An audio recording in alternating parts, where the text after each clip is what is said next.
하나님 말씀을 보겠습니다. 스가랴서 5장 1절부터 11절입니다. 스가랴서 5장 1절부터 11절 구약성경 1316페이지에 있습니다. 스가랴서 5장 1절부터 11절 우리 교독하겠습니다. 내가 다시 눈을 들어 본즉 날아가는 두루마리가 있더라. 그가 내게 묻되 내가 무엇을 보느냐 하기로 내가 대답하되 날아가는 두루마리를 보나이다. 그 길이가 20규빗이요 너비가 10규빗이니이다. 그가 내게 이르되 이는 온 땅 위에 내리는 저주라. 도둑질을 하는 자는 그 이쪽 글대로 끊어지고 맹세하는 자는 저쪽 글대로 끊어지리라 하니 만군의 여호와께서 이르시되 내가 이것을 보냈나니 도둑의 집에도 들어가며 내 이름을 가리켜 망령되이 맹세하는 자의 집에도 들어가서 그의 집에 머무르며 그 집을 나무와 돌과 아울러 사르리라 하셨느니라 하니라. 내게 말하던 천사가 나와서 내게 이르되 너는 눈을 들어 나오는 이것이 무엇인가 보라 하기로 내가 묻되 이것이 무엇이니까 하니 그가 이르되 나오는 이것이 에바이니라 하시고 또 이르되 온 땅에서 그들의 모양이 이러하니라. 이 에바 가운데에는 한 여인이 앉았느니라 하니 그때에 둥근 납 한 조각이 들리더라. 그가 이르되 이는 악이라 하고 그 여인을 에바 속으로 던져놓고 납 조각을 에바 아귀 위에 던져 덮더라. 내가 또 눈을 들어 본즉 두 여인이 나오는데 하계 날개 같은 날개가 있고 그 날개에 바람이 있더라.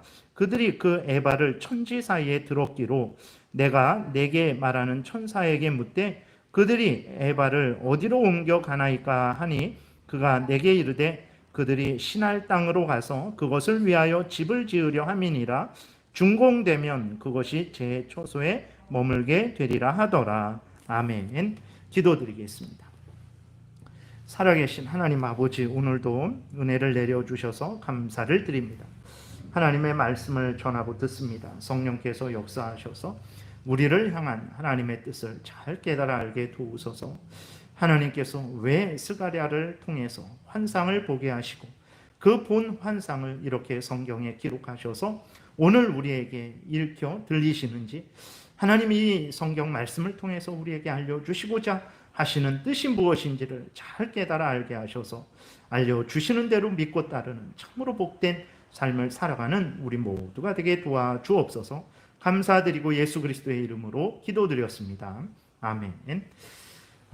오늘 그 스가랴 5장을 살펴보겠는데, 이 5장에는 이제 두 가지 환상이 나옵니다. 날아가는 두루마리 환상이 나오고 또 하나는 이제 에바 속의 여인의 환상이 나오는데, 하나님께서 이 두 환상을 통해서 드러내시는 하나님의 뜻은 무엇이냐면, 첫 번째로는 이스라엘 백성들이 재앙을 당했는데 왜 그 이스라엘 백성들이 재앙을 당했는가에 대한 그 원인에 대한 하나님의 알려주심이죠. 그것은 바로 이스라엘 백성들이 재앙을 당한 것은 죄 때문이다라고 이제 말씀을 하고 있는 것이고, 또 에바 속에 있는 한 여인의 환상을 통해서는 하나님께서 이스라엘의 죄를 제거해 주셔서 이스라엘을 회복하신다라는 것을 우리에게 알려주고 있는 것입니다.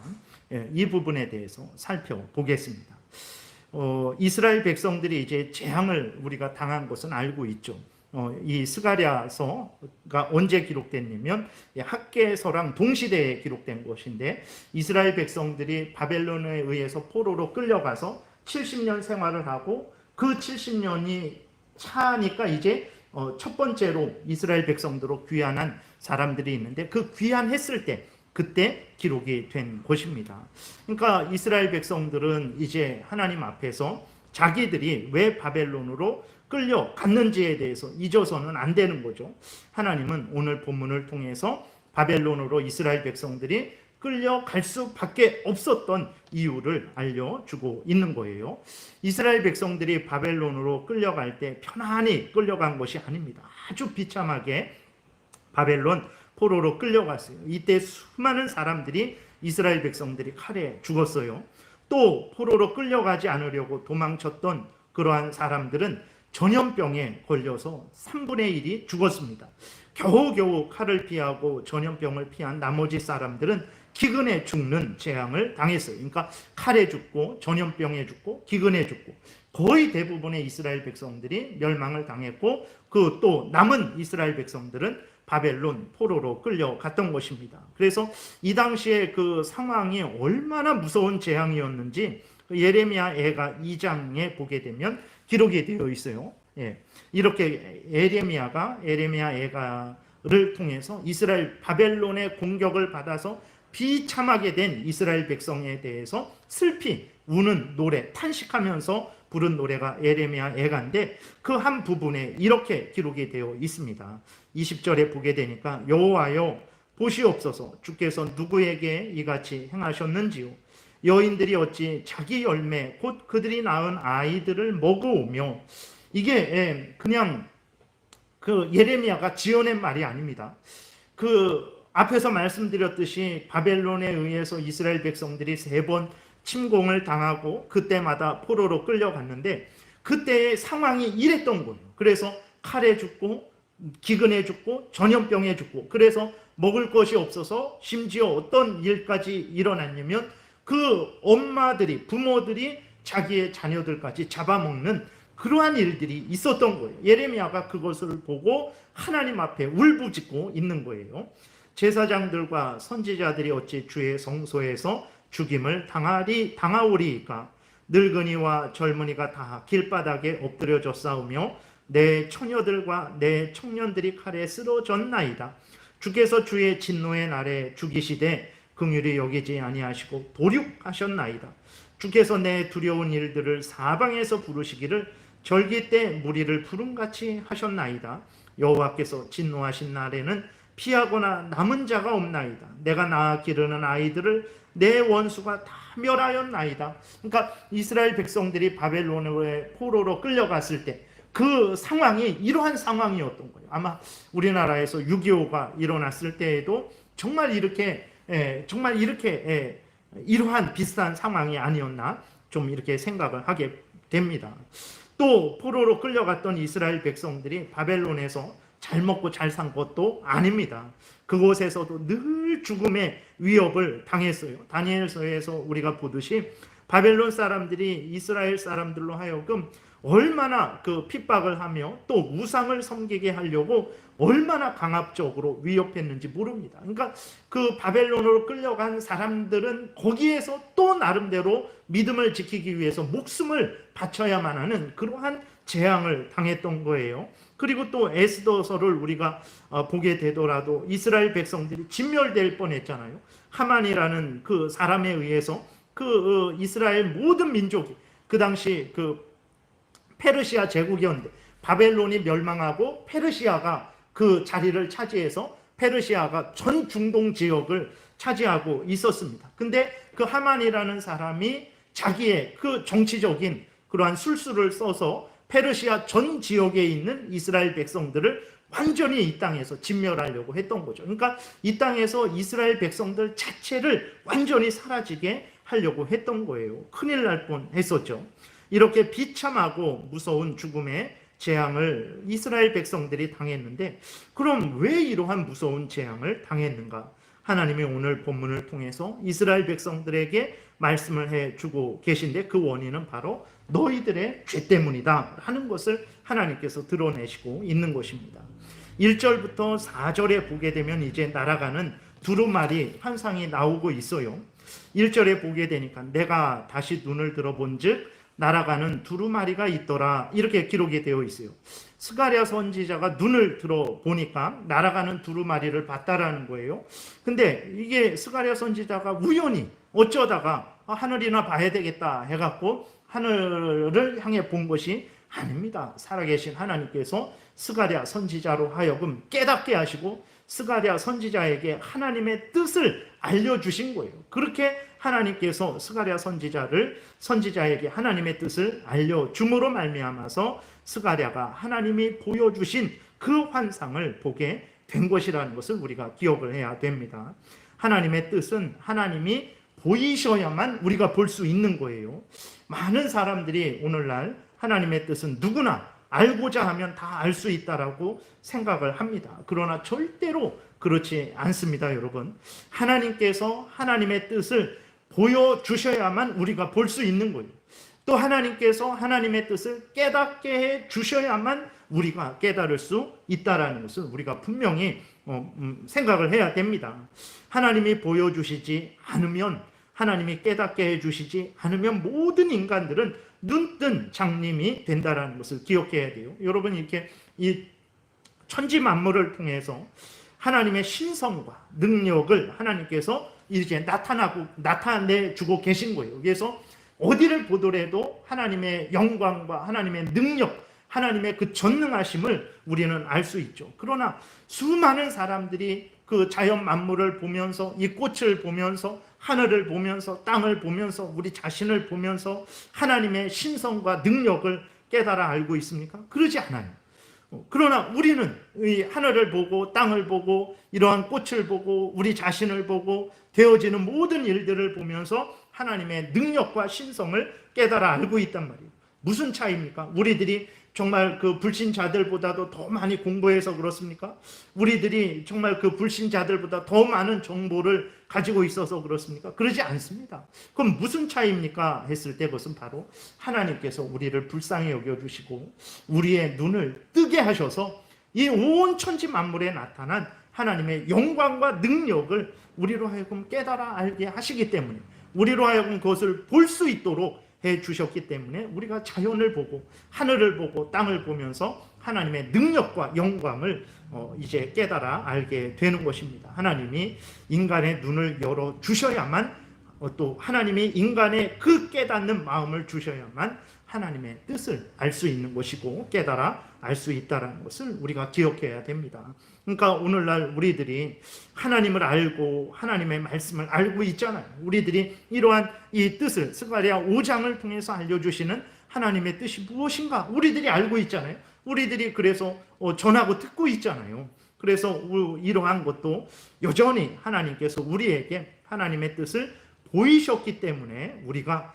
하나님의 뜻을 알고 하나님의 뜻대로 살아갈 수 있는 것이라는 것을 우리가 기억해야 됩니다. 여러분, 이것이 얼마나 큰 은혜입니까? 우리가 하나님을 알고 하나님의 뜻을 알므로 말미암아 우리가 어떤 삶을 살아가고 있습니까? 우리의 죄를 회개하고 예수 그리스도를 믿고 돌이켜서 살아계신 하나님을 믿고 섬기며 살아가는 이 생명길을 걸어가게 된 거예요. 하나님께서 우리에게 깨닫는 마음을 주시지 않으셨다면, 보는 눈을 주시지 않으셨다면, 듣는 귀를 열어주시지 않았다면 우리는 예수 그리스도를 믿지 못했을 것이고 회개하지 못했을 것이고 우리는 여전히 사탄 마귀의 종로를 타면서 지옥을 향해 달려가고 있었을 것입니다. 그러나 하나님께서 불쌍히 여겨주셔서 성령을 우리에게 보내주시고 성령이 우리를 거듭나게 하시니까 우리 죄인임을 깨달아 알고 또 예수 그리스도가 구주이심을 깨달아 알고 예수 그리스도를 믿고 하나님의 자녀가 되어서 이렇게 생명길을 걸어가게 된 것입니다. 그래서 오늘 스가랴서가 하늘을 우연히 본 거 아니고 어쩌다 본 거 아니고 하나님께서 스가랴로 하여금 하늘을 보게 하시고 하나님의 뜻을 깨달아 알게 하셨기 때문에 스가랴가 그 환상을 보고 이렇게 기록해서 우리들에게 전할 수 있게 된 것입니다. 그럼에도 불구하고 오늘날 많은 그리스도인들이 하나님과 하나님의 뜻을 알려고 하지 않아요. 그러니까 이것을 하나님이 특별한 사람들에게만 주시는 것입니다. 뭐 돈 많고 공부 많이 하고 높은 지위 권세 좋은 가문에 있는 사람들에게 주시는 것이 아니고 살아계신 하나님께서 창세 전에 하나님의 뜻대로 택한 자들에게만 주시는 은혜거든요. 하나님을 알고 하나님의 뜻을 아는 이 은혜는 아무에게나 주시는 게 아니에요. 하나님이 특별하게 사랑하시는 자들에게만 주시는 거죠. 그럼에도 불구하고 그들이 그리스도인들이잖아요. 그럼에도 불구하고 하나님의 이 큰 은혜를 받은 그리스도인들이 하나님과 하나님의 뜻을 알려고 열심을 내지 않아요. 하나님의 뜻대로 행하려고 하지 않아요. 오히려 그리스도인들이 어떤 마음을 가집니까? 하나님 앞에 너무 나아가면 내 시간도 빼앗기고 내 물질도 빼앗기고 내가 하고 싶은 것을 못하니까 하나님과 적당한 거리를 유지하려고 하는 거죠. 하나님을 가까이 하는 것을 부담스러워 하는 거예요. 참으로 잘못된 마음입니다. 참으로 어리석은 마음이에요. 하나님이 우리에게 진주를 주셨는데 우리가 그 진주를 돼지에게 던져버리는 것보다도 더 어리석은 일이라는 것을 우리가 기억해야 됩니다. 여러분, 하나님을 가까이 하고 하나님과 동행하는 것을 부담스러워하는 것은 정말 그것은 자연스러운 일이 아니고 죄성 때문에 그런 거예요. 악한 사탄 마귀의 그 속임이고 유혹이고 우리의 죄성의 저항이라는 것을 우리가 깨달아 알아야 됩니다. 속히 하나님 앞에 회개하고 정말 성령 하나님의 도우심을 받아서 우리의 죄성을 제어하고 하나님의 은혜 안에서 정말 성숙하고 성장하는 그러한 우리들이 되기를 위해서 기도하고 말씀에 창념을 해야 되겠습니다. 다시 2절로 돌아오게 되면 그 2절에 보게 되니까 이 두루마리의 크기가 나와 있어요. 길이가 20규빗, 너비가 10규빗 이렇게 기록이 되어 있어요. 규빗이라는 것은 이렇게 팔꿈치에서 손 끝까지의 그 거리를 말합니다. 그래서 대략 한 45cm 정도 되거든요. 한 규빗 하면 대략 한 45cm 정도 되는 거예요. 그러니까 길이가 20규빗 하면 한 9m 정도 되는 것이고 또 그 너비가 10규빗 하면 한 4.5m 정도가 되는 크기의 두루마리예요. 그 두루마리가 날아가고 있는데 그럼 이 두루마리는 어떤 두루마리인가 살펴보게 되니까 하나님의 진노의 심판이 기록된 두루마리인 거예요. 3절에 보게 되니까 그가 내게 이르되 이는 온 땅 위에 내리는 저주라.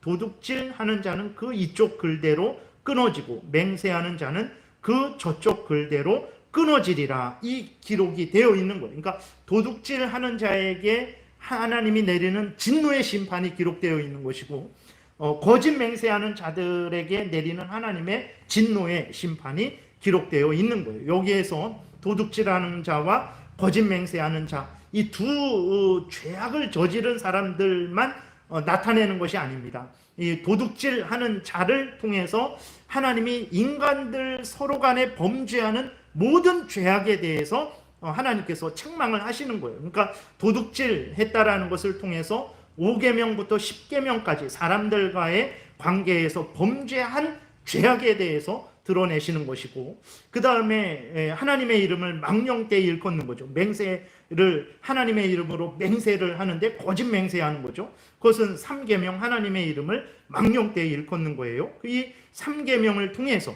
그러니까 거짓 맹세하는 것을 통해서 첫 번째부터 네 번째 계명 하나님을 향해 범죄했음을 드러내시는 것입니다. 그래서 이 도둑질과 거짓 맹세하는 자에 대한 형벌은 이스라엘 백성들이 그 모두가 그 전체 하나님에 대해서도 범죄하고 이스라엘 백성들에 대해서도 범죄한 하나님의 모든 말씀을 어긴 것을 표현을 하고 있는 거예요. 그리고 이 두루마리가 온 땅에 보내졌다라고 이렇게 기록이 되어 있는데 이것은 이스라엘 백성들이 전체가 하나님을 떠나고 하나님의 명령을 모두가 어긴 것에 대해서 이제 드러내는 거죠. 그래서 하나님이 어떤 특정한 지역의 특정한 사람들에게만 벌하는 것이 아니고 모든 사람들, 온 땅에 그 거짓 맹세하는 것과 도둑질하는 것을 통해서 하나님을 향해서 범죄하고 이웃 간에 범죄한 모든 이스라엘 백성들을 책망하고 심판하시는 그 내용이 기록된 두루마리입니다. 근데 우리가 이런 경우가 여전히 지금도 많아요. 어떻게 이스라엘 백성들 모두가 그렇게 범죄했을까? 성경에 보게 되면 엘리야가 선지자로 있을 때 그 아합 왕이 북쪽 이스라엘을 다스리고 있었는데 엘리야가 어떻게 그 북쪽 이스라엘의 상황을 판단했습니까? 모두가 다 하나님을 사랑하는 자들은 하나님을 경외하는 자들은 죽임을 당했고 모두가 나머지 사람들은 모두가 다 아합 왕이 두려워서 바알신과 아세라 신을 섬기는 배교를 행했고 이 땅에 자기만 남은 줄로 그렇게 생각을 했어요. 그러니까 그 정도로 하나님의 나라인 이스라엘 백성들이 그렇게 하나님 앞에서 범죄하는 그런 일들도 있는 거예요. 역사적으로도 보게 되면 그러한 경우도 많죠. 예를 들어서 우리가 잘 아는 대로 그 히틀러에게 온 독일 국민이 그냥 다 그 히틀러의 광란에 광기에 빠져버려서 악을 행하는 그런 것과 같은 것이고, 우리나라에도 그런 경우가 많아요. 오늘날에도 뭐 일본에 대해서 아주 맹목적인, 일본은 원수로, 무조건 원수로 생각을 해요. 물론 그 일본이 지금도 우리를 위협하고 공격하고 정말 악을 행한다면 당연히 우리의 주적으로서 그들을 미워하고 경계하고 대적을 해야 되겠죠. 그러나 지금은 그런 시대가 아니죠. 그러나 정말 일본을 미워하는 것에 있어서는 온 국민이 하나가 된다. 과연 그럴 수 있는가? 지금이 그럴 상황인가? 그것은 비정상적인 일이라는 것을 기억해야 됩니다. 여러분, 우리가 정신을 차리지 않으면 정말 이렇게 휩쓸려 버리게 되는 거예요. 그리스도인임에도 불구하고 그 죄악에 휩쓸려 버리게 되는 거예요. 그래서 하나님이 세상을 보셨을 때 정말 모든 사람들이 그 죄악에 휩쓸려서 범죄하는 그러한 평가를 내리실 수도 있다는 것을 우리가 기억을 해야 됩니다. 그 다음에 4절에 보게 되면 하나님께서 범죄한 자들에 대해서 철저한 보응을 하세요. 4절에 보게 되니까 만군의 여호와께서 이르시되 내가 이것을 보냈나니 도둑의 집에도 들어가며 내 이름을 가리켜 망령되이 맹세하는 자의 집에도 들어가서 그의 집에 머무르며 그 집을 나무와 돌과 아울러 사르리라. 이렇게 기록이 되어 있는 것을 보게 됩니다. 하나님께서 범죄한 자들에 대해서 철저한 재앙을 내리신다라는 거예요. 그래서 우리가 절대로 하나님이 이렇게 수많은 사람들이 있는데 각자 한 명 한 명을 다 기억하실까? 그리고 그들의 인생이 긴 70년, 80년의 인생인데 1분 1초 하나님께서 그들이 생각한 거, 그들이 말한 거, 그들이 행동한 거 다 기억하실까? 그냥 적당히 넘어가시겠지라는 생각을 할 수도 있어요. 그러나 절대 그렇지 않습니다. 살아계신 하나님, 전지전능하신 하나님은 어떤 책이 있습니까? 그 모든 인간들이 각자가 행한 대로 심판하는 책이 있다라는 것을 기억을 해야 됩니다. 그렇다고 정말 뭐 하나님 천국에 하나님 계신 곳에 이런 책이 딱 이렇게 놓여 있다라는 게 아니라 하나님께서 모든 인간들이 생각한 것, 살아가면서 모든 인간들이 말한 것, 모든 인간들이 행한 것을 모두가 다 하나도 빠짐없이 철저하게 기억하고 계시다라는 그러한 의미로서 하나님이 그 인간들의 선악간에 행한 행위에 대한 책이 있다라고 그렇게 말씀을 하고 있는 거예요. 하나님은 전지전능하시기 때문에 절대로 단 한 사람도 그 사람이 생각한 그 한순간도 말한 한마디도 놓치지 아니하시고 다 기억하시고 계시고 마지막 때에 선악간에 심판하실 것이라는 것에 대해서 우리 그리스도인들은 철저히 기억을 하고 정말 하나님 앞에서 두려워해야 됩니다. 그래서 생각하는 것도 조심해야 되고 말하는 것도 조심해야 되고 행동하는 것도 조심해야 돼요. 생각도 하지 말고 말도 하지 말고 그러라는 게 아니라 생각을 하되 하나님 앞에서 하나님의 말씀에 근거한 생각을 하면 되는 것이고, 말을 하되 하나님 앞에서 하나님 말씀에 근거한 말을 하고 행동을 하면 되는 것입니다. 그리고 이제 이 두루마리가 철저하게 그 집에 들어가서 그 집을 나무와 돌과 아울러 사를 때까지 거기 머문다 그랬어요. 그래서 이스라엘 백성들이 앞에서 말씀을 드렸듯이 하나님으로부터 징계를, 재앙을 받는데 철저한 재앙을 받았죠. 칼에 죽게 하시고 기근에 죽게 하시고 전염병에 죽게 하시고 남은 사람들은 포로로 끌려가게 하시고 한 사람도 외에 없이 그러한 재앙을 당한 것을 우리는 성경을 통해서 보게 됩니다. 그래서 정말 하나님이 죄악에 대해서 심판하실 때에는 적당히 넘어가시지 않습니다. 그 생각한 것에 대해서, 말한 것에 대해서, 행동한 것에 대해서, 모든 우리가 행한 것에 대해서 선악간에 심판하신다는 것을 아주 철저히 우리 마음에 새기고 하나님 앞에서 범사를 살아가야 되겠습니다. 하나님이 이렇게 이스라엘 백성들로 하여금 이스라엘 백성들이 그렇게 정말 철저하게 그 집이 불사르게 되는, 나무와 돌과 모든 것이 다 불사르게 되는 재앙을 당한 것은 바로 그들의 도둑질과 거짓 맹세하는 것, 다시 말해서 하나님 앞에 범죄한 것 때문에, 서로 간에 범죄한 것 때문에, 이스라엘의 범죄한 것 때문에 이러한 재앙을 당한 것이다 라고 이렇게 알려주고 계신 거예요. 그러나 우리가 또 여기에서 하나 생각할 것은 무엇이냐면, 하나님께서 이스라엘 백성들에게 죄 때문에 이런 무서운 재앙을 내리셨잖아요. 이스라엘 백성의 3분의 1은 칼에 죽게 하시고, 또 3분의 1은 기근에 죽게 하시고, 또 포로로 3분의 1은 그 전염병에 죽게 하시고, 나머지는 포로로 끌려가게 하셨는데, 왜 이런 재앙을 하나님께서 이스라엘 백성들에게 내리셨을까? 앞에서도 말씀드렸듯이 하나님이 이스라엘 백성들을 사랑하셔서입니다.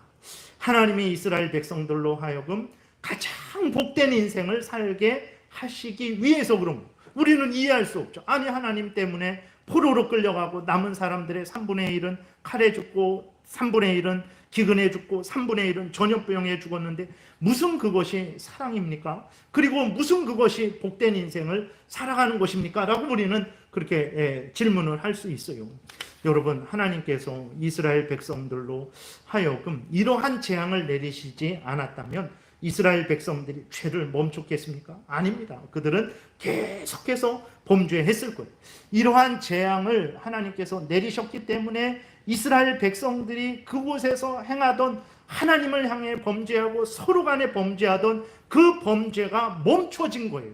그 멈춰지고 자신들을 돌아보게 되고, 그 재앙으로 인해서 자기들이 범죄에서 이렇게 되었다라는 것을 깨달아 알게 되었고, 그들이 하나님 앞에 회개하고 용서를 빌게 되었고, 그래서 그들이 더 이상 범죄하지 않게 되었다라는 것을 우리가 기억을 해야 됩니다. 여러분, 이스라엘 백성들이 마음껏 하나님을 향해 정말 이렇게 원망하고 불평하고 우상을 섬기고 하나님의 이름을 망령되이 일컫고 그 안식일을 지키지 않는 그것이 이스라엘 백성들에게 복된 것이겠습니까? 서로 간에 정말 부모를 공경하지 않고 질서를, 권위를 존중하지 않고 살인하고 정말 그 안전을 해치고 간음하고 도둑질하고 험담하고 거짓 증거하고 그 모든 것들을 서로 간에 탐내고 이렇게 살아가는 것이 이스라엘 백성들이 가장 복된 삶을 살아가는 것입니까?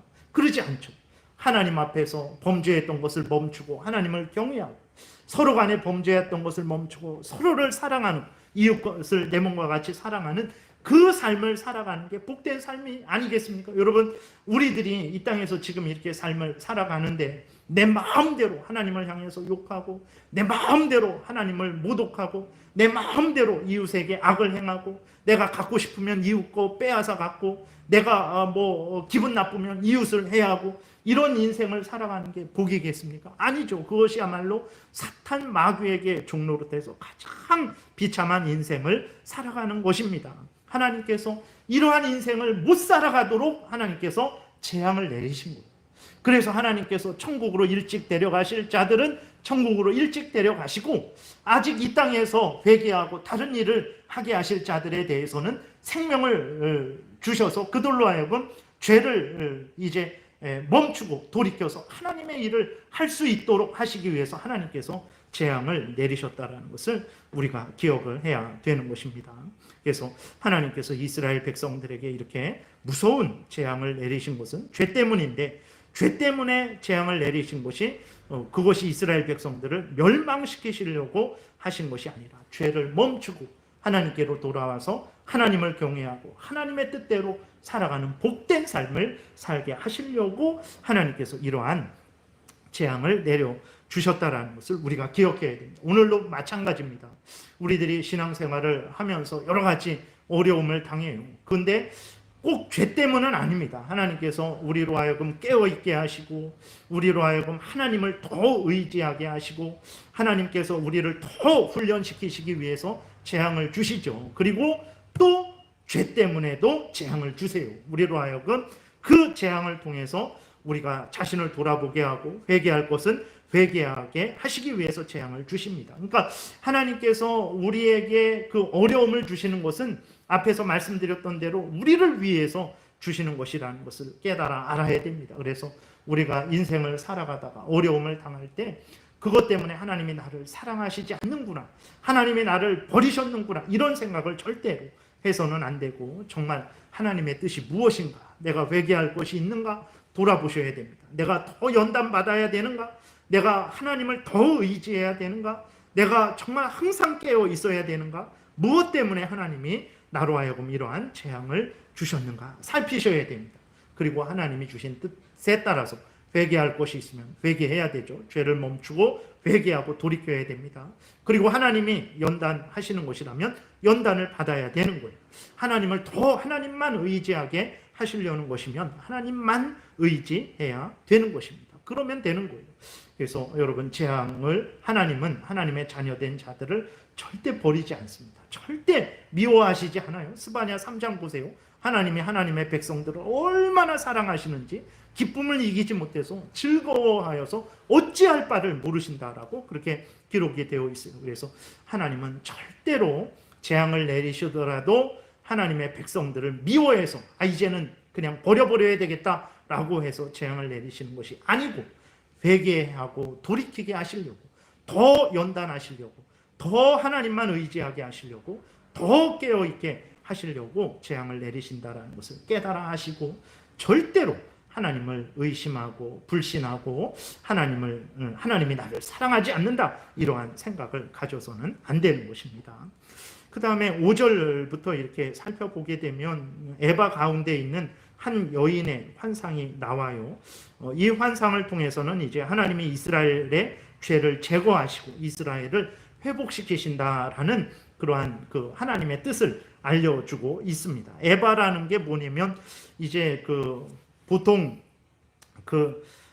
이렇게 용량이 좀 이렇게 다른데 에바라는 게 에바라는 게 한 36리터 정도 되는 분량입니다. 그 양을 재는 단위인데 뭐 어떤 그릇일 수도 있죠. 그러니까 36리터면 어느 정도 되면 오늘날에는 거의 쓰지 않는데, 우리가 어렸을 때 저도 많이 보게 됐을 때 말이 있잖아요. 한 말이 한 18리터 정도 됩니다. 18리터 되니까 한 에바라고 하면 한 2말 정도 크기의 그릇을 생각하시면 됩니다.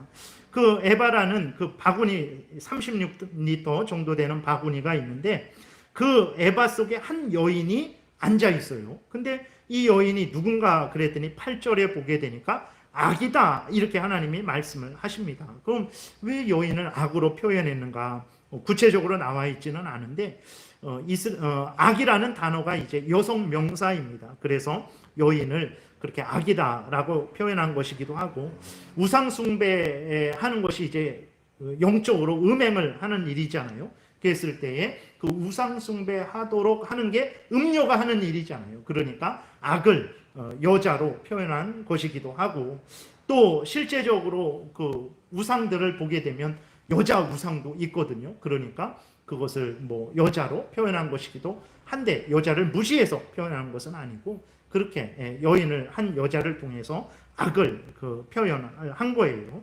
근데 어떻게 합니까? 이 악을 이 여자를 에바 속에 던져놓고 납 뚜껑으로 그 에바를 덮어 버립니다. 이것은 무엇을 의미하는 것이냐면, 이 악이 더 이상 이스라엘 가운데에서 활동하지 못하도록 하나님께서 그 악을 제어하시는 것을 표현을 하는 거예요. 그리고 9절에 보게 되니까 학의 날개를 가진 두 여인이 나오는데, 이들이 하나님의 일꾼들을 나타냅니다. 그래서 천사일 수도 있고 이방 나라, 하나님께 소용되는 이방 나라 그러한 사람들일 수도 있는 거예요.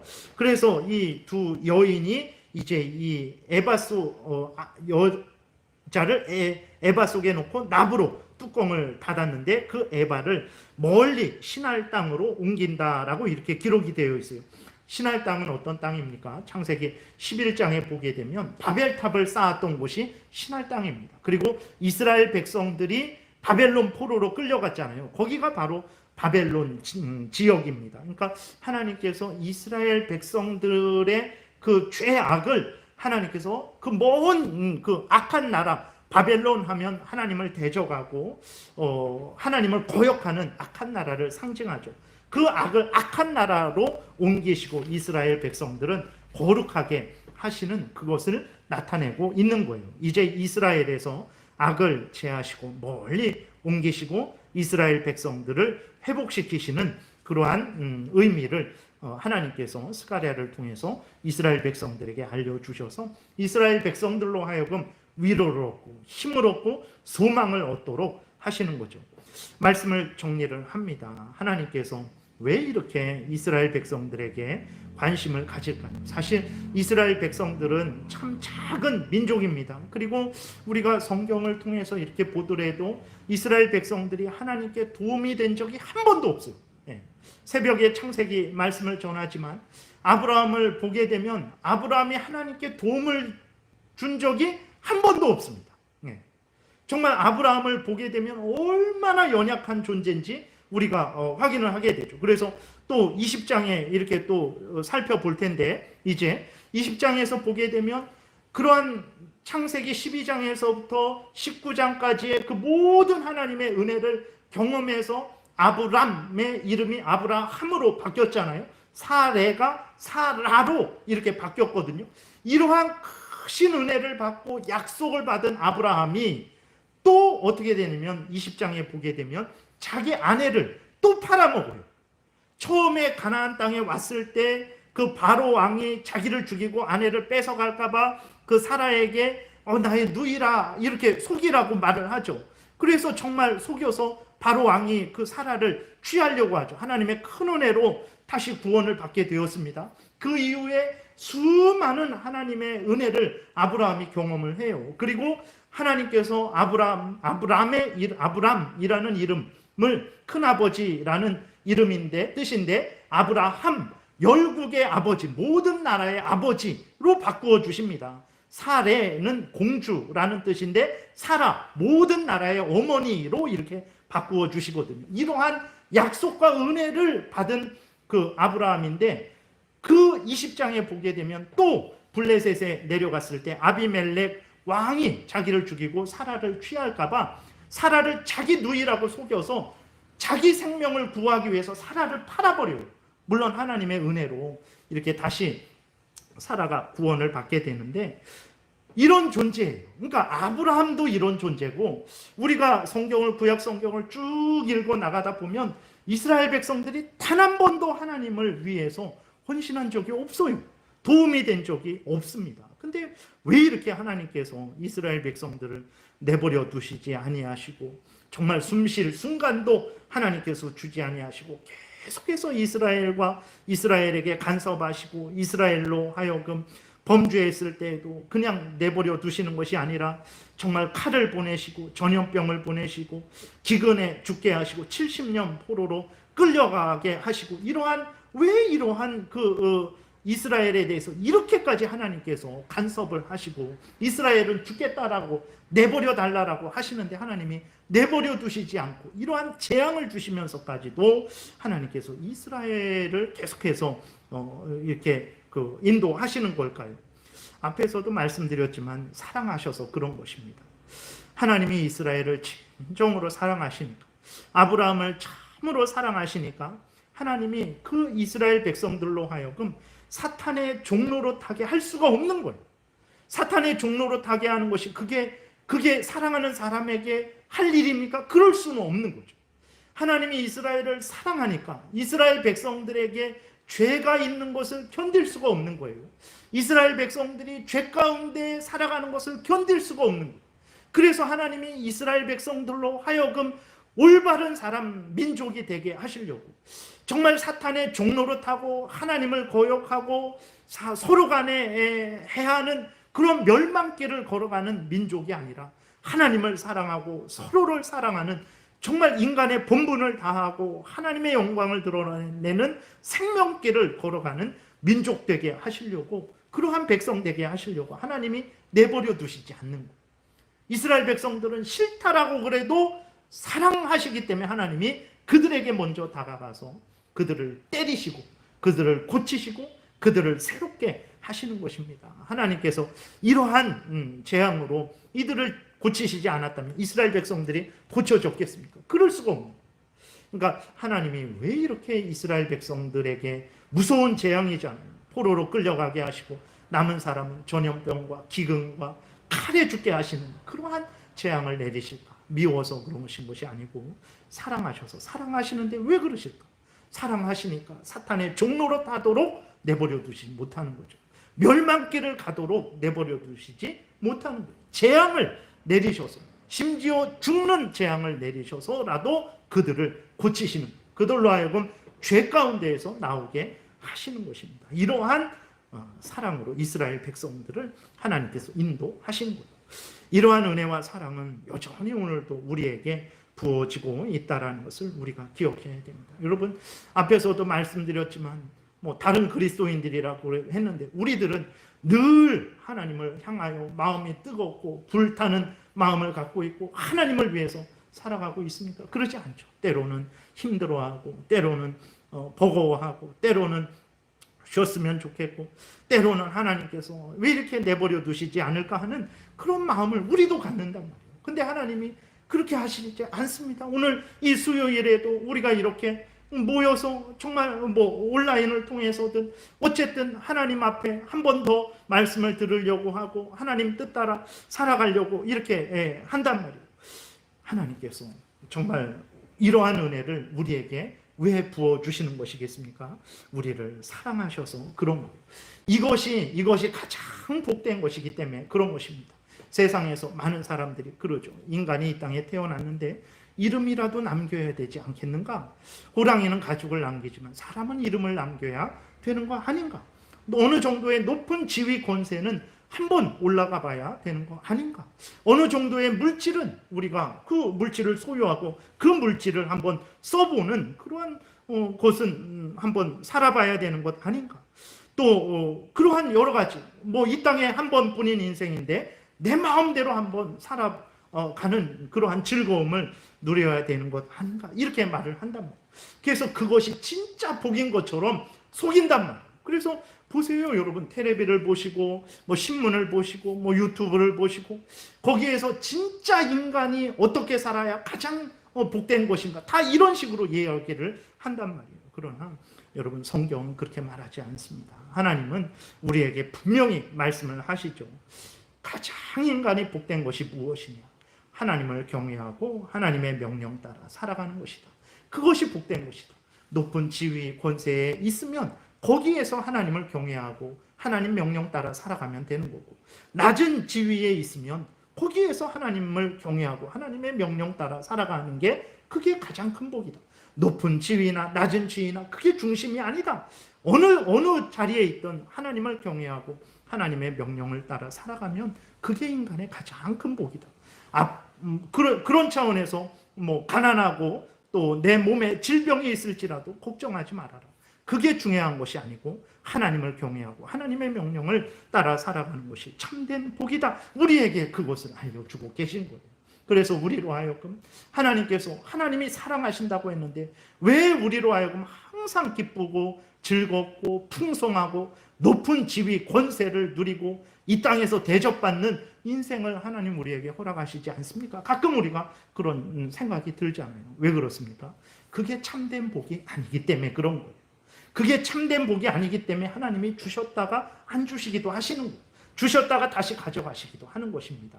그게 참된 복이 아니고 참된 복은 살아계신 하나님을 경외하고 하나님의 명령을 따라 살아가는 그것이 가장 큰 복이기 때문에 하나님께서 때로는 건강을 우리에게서 뺏어가셔서 우리로 하여금 하나님을 경외하고 하나님의 명령을 따라 살아가게 하시기도 하고, 물질을 주셨다가도 그 물질을 거두어 가셔서 우리로 하여금 하나님을 경외하고 하나님의 명령을 따라 살아가게 하시는 것입니다. 이게 가장 큰 복이기 때문에 우리를 사랑하셔서 이 가장 큰 복을 주시기 위해서 이러한 어려움을 주시기도 하시는 것입니다. 그래서 이스라엘 백성들에게 이러한 하나님임을 드러내는 거예요.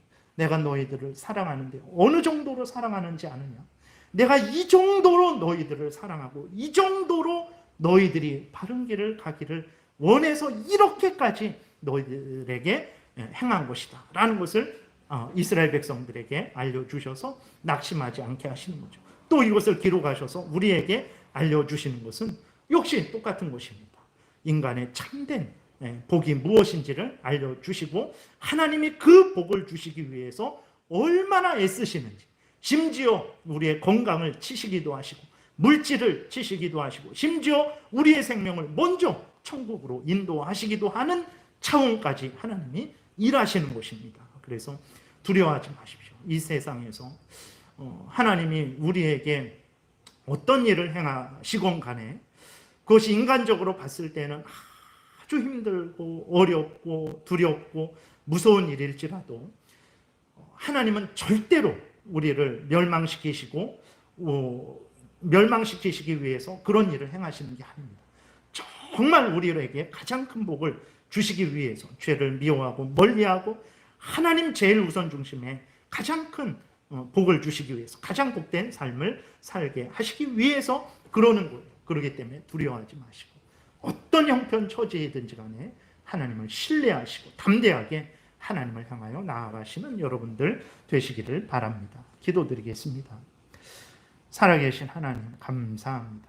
이렇게까지 관심을 가져주시고 사랑하시니 감사를 드립니다. 우리에게 가장 큰 복, 하나님과 함께하는 복, 하나님의 말씀 따라 살아가는 복, 천국에서 영생을 누리게 하시기 위해서 우리를 치시고 때리시고 아프게도 하시고 눈물이 나게도 하시니 감사를 드립니다. 하나님 아버지, 우리에게 어떤 일이 일어날지라도 두려워하지 말게 도우소서.